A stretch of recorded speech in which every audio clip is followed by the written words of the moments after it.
Hello, everyone. I'm Jimmy Liu, a sophomore here at HPA, and today we are going to talk about social media addiction and what we can do about it. So, this spring, I joined track and field, and we have a track meet every Saturday against the other teams on the island, and oftentimes we take a 2-hour bus there, stay there for 6 hours, and then another 2-hour bus back. And those times we spent on the road and waiting for our events are just straight up boring. So, to prepare for that, a fully charged phone with an external battery is essential. And as for me, I definitely need that extra charge to get me through this day. And about a month ago, I came back from spring break and found out that I had forgotten to bring my American SIM card.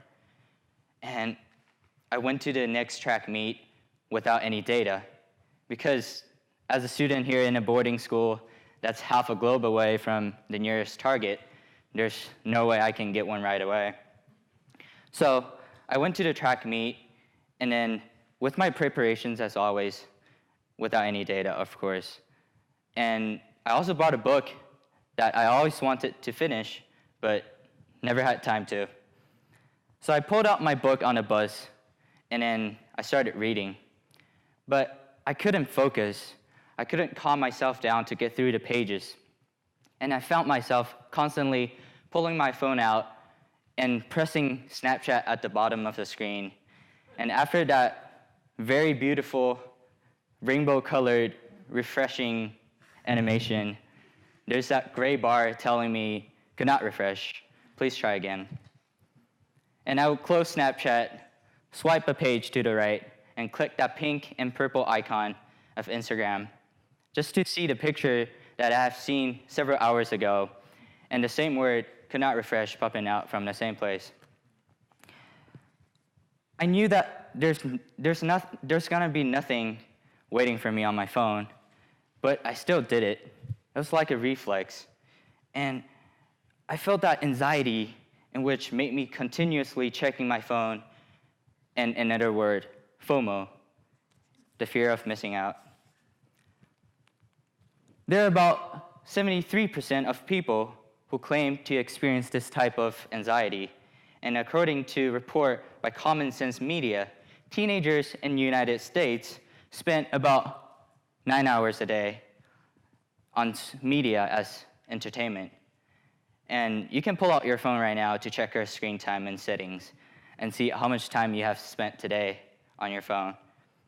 And that is 63 hours a week and 137 days a year.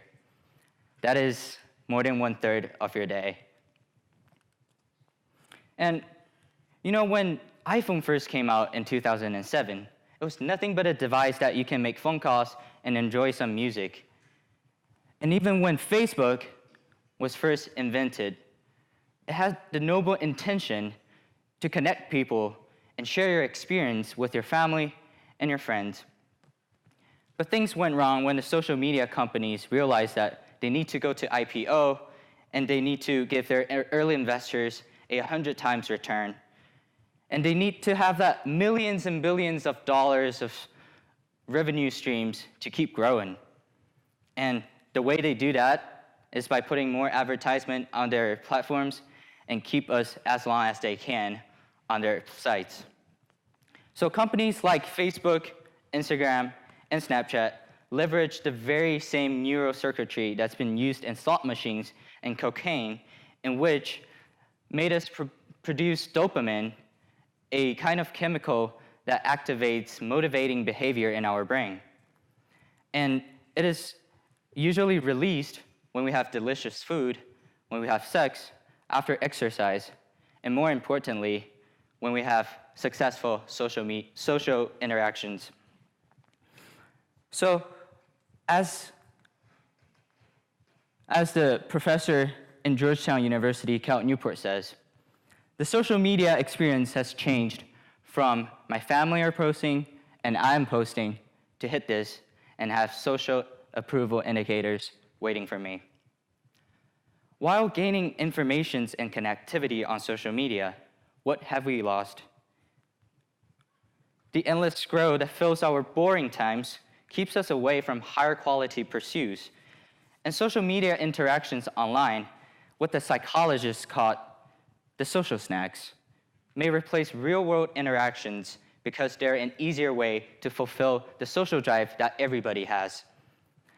However, just like your moms tell you that the snacks cannot replace your breakfast, lunch, and dinners, our brain does not process the social snacks the same way as that we spent time and attention on behalf of building and strengthening a connection.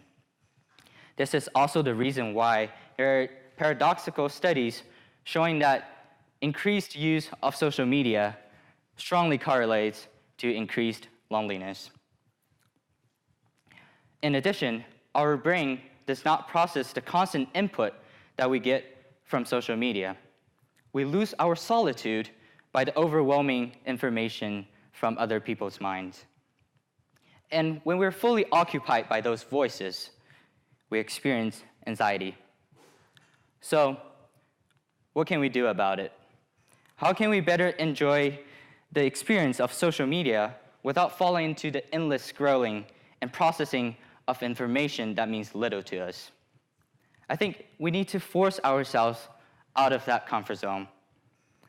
Although it is hard for us to delete our social media apps on our phone, just like the popular challenge on YouTube, which is yet another social media platform, it is achievable to turn off our phones 3 to 5 hours a day and then make a list of the things that you've been wanting to pursue and use the time saved from social media, from that endless scrolling, to do those things. Whether it is reading a book that you bought 3 years ago and never touched since, or talking to a friend that you've kept 248 days of streaks with, but never had actual conversations, or learning an instrument that's been sitting in the dark corner collecting dust, or just simply taking a nap. Those things that brings you benefits and real satisfactions instead of emptiness afterwards were really important to us, and it can make the social media flavored candy less attractive. In that way, we're able to gradually escape from the algorithms that keeps us and consumes our time and attention. And we can better enjoy the connectivity that social media brings to us. However, coming from someone who has experienced it, I can tell you it is not easy to do. I spent 2 weeks to adjust to my dataless life, and it feels almost suffocating to pull my phone out and found out that I can do nothing. But in that despair, I finally regained the motivation to do something when I was boring. In fact, I never had any boring days since. I have accomplished so much things that I thought I will never have time to do. I started calling my grandparents every week, and I felt much more connected to them than ever. I started reading a book every week, which sounds insane if you would have asked me before. And 2 weeks later, after the devastating experience of spending a day without data in the track meet, I got on the bus again to another track meet, and still this time without any data. But this time, I know it's not going to be a boring day anymore. I put on my headphones to listen to music, got out the book I've been reading, and spent most of the time on the bus with it. And I ended up finishing 120 pages that day and talking about philosophy with my friend Lucia. And I was shocked when I know that she reads philosophy for fun. On the way back, I looked out of the window, enjoying the fresh air and the beautiful sceneries of Hawaii, and appreciating how calm I was. Now, I've had my SIM card back for a long time, but never have I gone back to that loop of negativity and scrolling. So, I assure you that you can better enjoy your life with a limited amount of social media, and I promise you that it will change your life for the better, making you happier and less anxious. Thank you.